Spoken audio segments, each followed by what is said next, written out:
In Veneto il 7,2% della popolazione rinuncia alle cure mediche per motivi economici, con quasi 1 su 4 che ha più di 65 anni e pari al 22,3% della popolazione, numero questo degli anziani cresciuto in 10 anni del 33%. Il disagio che ci viene segnalato dai nostri cittadini, dai nostri pensionati, è la difficoltà nell'accedere alle cure. C'è un tema costi, il super ticket sta incidendo pesantemente sulle tasche dei pensionati che già hanno pensioni basse. Sappiamo che 2/3 dei nostri pensionati vivono con meno di 1.000 euro al mese.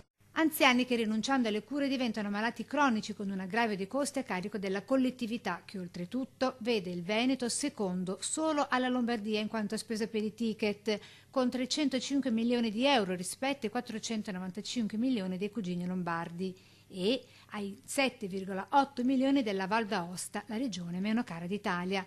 A dirlo la ricerca IRES della CGIL con i dati Istat. E il super ticket incide, tant'è che scoraggia nell'accedere alle prestazioni. Ma non basta, il problema si aggrava con gli anziani soli perché nubili, divorziati o vedovi, un popolo di oltre 421.000 persone, sulla scia della Lombardia, dell'Emilia Romagna e dell'Abruzzo che nel 2019 elimineranno questo super ticket, i sindacati chiedono altrettanto per il Veneto. Anche perché molto spesso il ticket in aggiunta ai super ticket rende meno conveniente rivolgersi alle strutture pubbliche perché i costi, penso alle analisi del sangue, i costi presso il privato diventa concorrenziale. Sindacato che nell'incontro urgente in regione previsto entro fine mese chiede inoltre per la spesa dei ticket si faccia riferimento al reddito ISEE. Il 4,9% dei cittadini veneti delle famiglie venete è in una condizione di povertà